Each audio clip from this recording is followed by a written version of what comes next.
Well, I finally decided to make a video about my sourdough adventures. I've been making sourdough bread for about 5 years. It remains an experiment, although it's one that I get a lot of value and joy out of. We're in the midst of the COVID-19 pandemic, and so a lot of people are locked down in their houses, and they're starting to explore baking various things. And I think that there's an interest in sourdough because commercial yeast has become a little hard to come by, and once people freak out about not being able to get that, they realize that, oh, you can start your own yeast in your house basically with just a little bit of flour and some water. So the purpose of this video is to essentially show some of the more difficult things there are to explain about how to make sourdough bread. It's really a fairly simple process. However, it's very nuanced, and so there are a lot of variables. And the trick with anything with a lot of variables is to try to keep everything constant except the one thing you're going to try to change. But anyway, I hope you enjoy it. I hope you learn a little bit about sourdough bread, and it's my pleasure to bring this to you.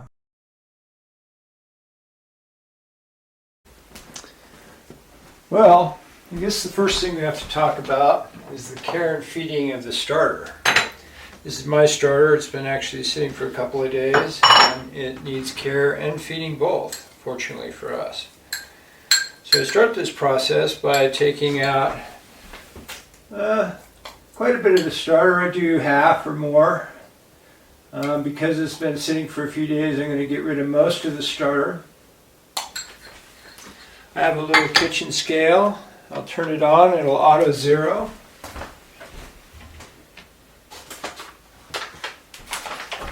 And I feed my starter whole wheat, but you can feed your starter anything you like, rye or white or whole wheat.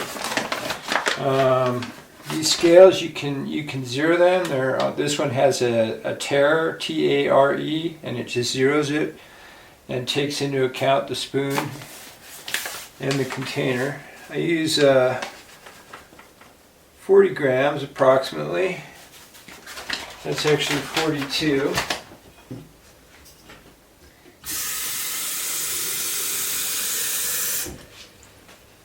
And then, actually it says 43, and then I just double the amount of water, so I need 86 grams total.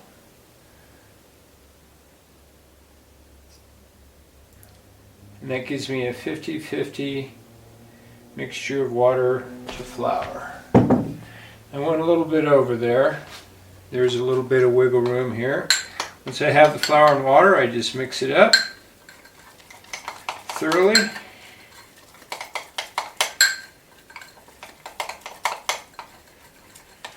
And then I have a loose cover. It's just a glass cover for this particular container. It's not airtight, but it doesn't allow all the moisture to get out either, so that way my starter doesn't dry up. And that is the care and feeding of the starter. Now, to start your starter, basically all you need is the same thing I just did. You're going to use 40 grams of flour, 40 grams of water. You'll mix it together. You'll let it sit on the counter for a day or two. Throw a little bit away, add more flour, the same amount of water, and after a couple of days of that, the mixture should start bubbling. When it starts bubbling and expanding over a few hours, you know that your yeast culture has started. You have your very own batch of wild sourdough yeast starter. Here are some things you might need if you're going to make your own sourdough. I have this cheap plastic bowl scraper and just a divider, both very handy things to have.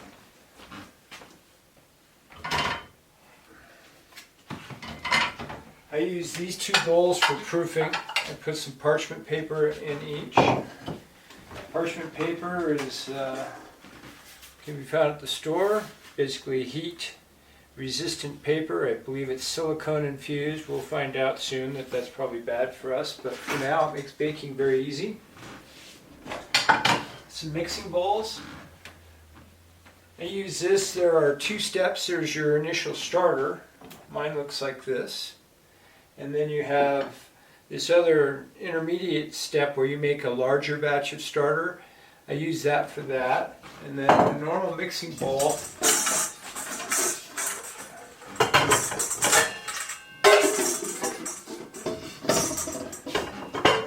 for the bread. So basically we start with a starter, we create a larger batch of starter, we pour this in with our flour and the main batch for dough. We work this, allow it to ferment in that. We divide it with this, put it in our 2 bowls to proof, and then we bake. The other very important thing is a Dutch oven, and I've loaned mine out, so I don't have it right now. Now we're going to make a larger batch of starter from our original starter. To do that, we're going to take 100 grams of white flour, 25 grams of whole wheat flour, and 100 grams of water. Then we'll take our original starter, add some of that, basically what we would have thrown away, to this larger batch. Then we'll feed our small starter in the usual way, mix that up, and put it away for our next batch of bread.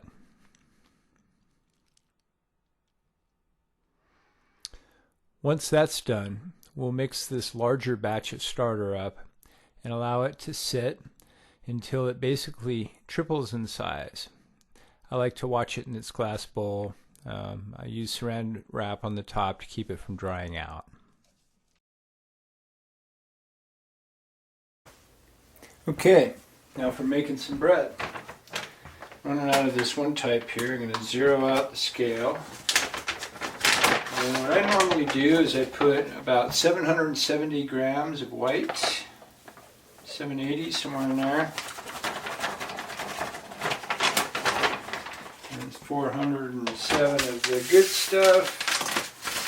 And we have King Arthur, which is the consumer level stuff.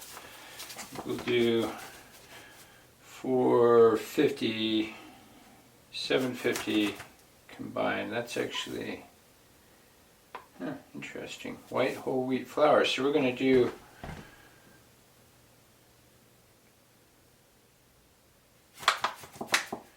$550 of this, and then I have some white flour that we can use. It's really cheap stuff. Gold, metal, or some such thing.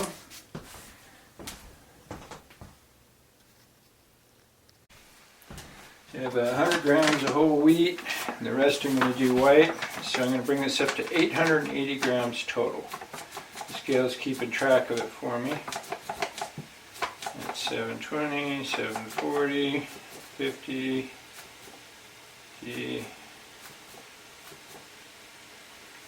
Then I'll add some warm water, and I think I'll probably go 740 grams of warm water. That's hot water, so I'm going to have to cool that down a little bit. So it'll be now 720.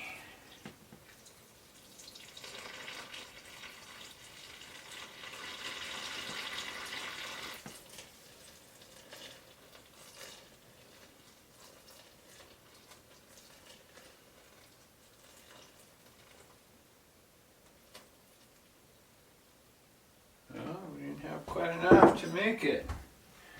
Add a little hot water just to do this over the top. There we go. That's it. So I will mix this. That process looks like this. I always put a towel down so the metal bowl doesn't mark up the counter. And this is where you should use your hand. I tried to use a spoon because I don't like to get goopy stuff on my hands. But there's no substitute for doing this by hand because you get a feel for the dough and its consistency and whether it's mixed up. Initially I pinch it together, bring my hand together like this to mix up the ingredients. Later we will fold the dough.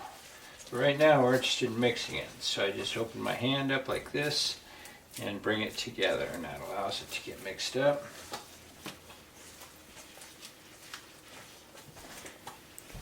Okay, next steps. We're going to add 22 grams of salt and the sourdough starter. Mix that all up, and then we'll be off and running. At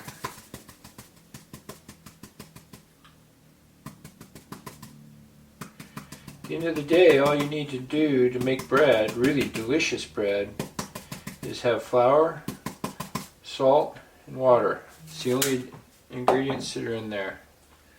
So that's 20 grams, a little less, of salt. I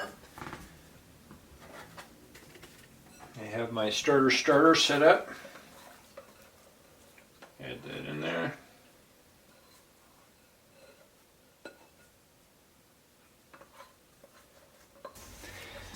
This technique is how you mix in the starter and the salt. You squeeze it with your thumb. Once you've done that, which I have, then basically you pick it up and just fold it over. You do this about 4 times over a couple hour period. And as you do this, you'll feel the dough tighten up, which is the gluten beginning to create long chain carbons, and it makes the dough stiffen up. So the dough actually begins to react to your massaging it, and it kind of resists being pulled up. So it'll start coming up as a complete piece pretty quickly as that gluten begins to form. Gluten is not necessarily a bad thing, particularly with sourdough, because gluten gets modified as the dough ferments. Regular bread is not allowed to ferment for any period of time. It's only processed for a couple of hours. And so the seed and the flour and the gluten, aren't fermented, and the bacteria is not allowed to act on those, whereas sourdough is fermented for at least 24 hours. And that has a profound effect on the flour and on the gluten within the flour, and makes everything much more digestible, which is how it was developed thousands of years ago in the first place. So that's the first fold right there. Final fold. Added some olives, as you can see. Starting to increase in volume. It's called no knead bread, as I said. You pull it up, fold it over. Okay, we've gotten our bread out of our bowl. Now we're going to split it so we can do the final stage, which is proofing. The idea here is we're going to fold it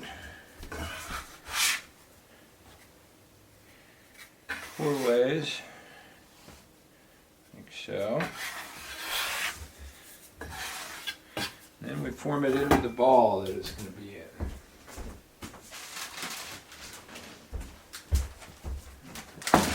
There. The idea of that is you just do a quarter turn, pull it towards you.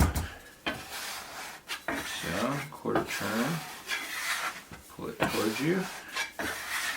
Like so.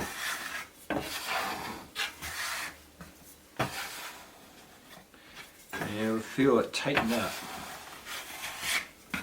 Feels good when it gets to where it needs to be there, like that. And I'll put it there.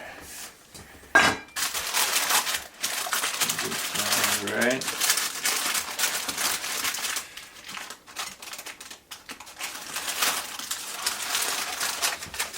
And one done.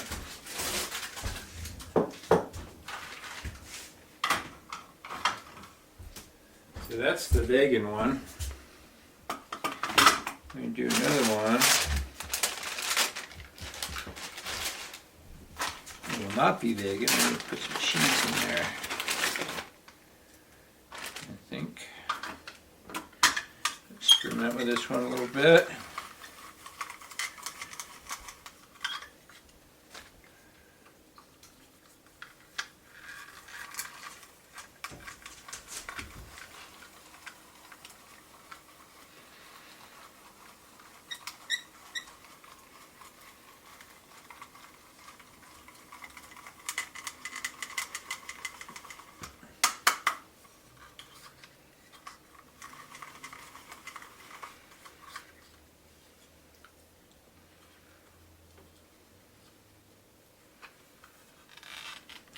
always good cheese.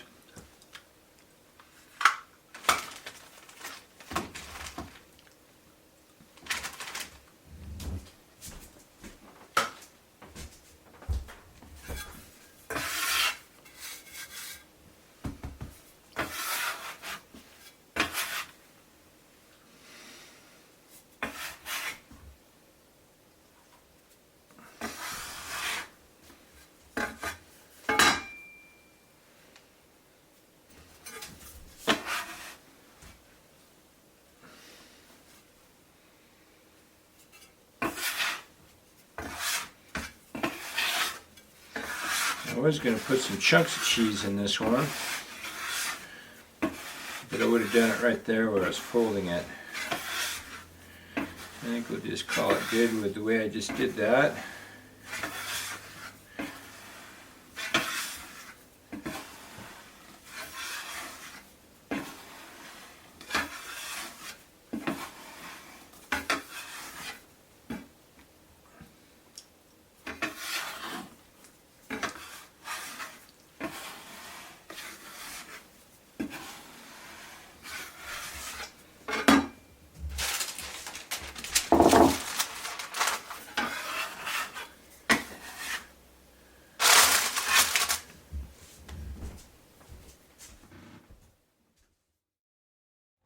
Now for the tricky part.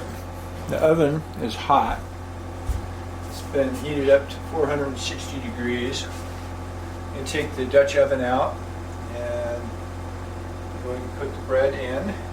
And the trick is not to get burned.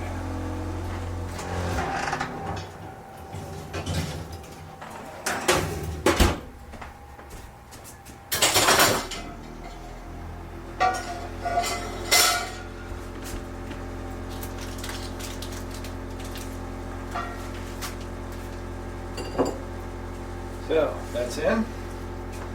Take this, that over like so.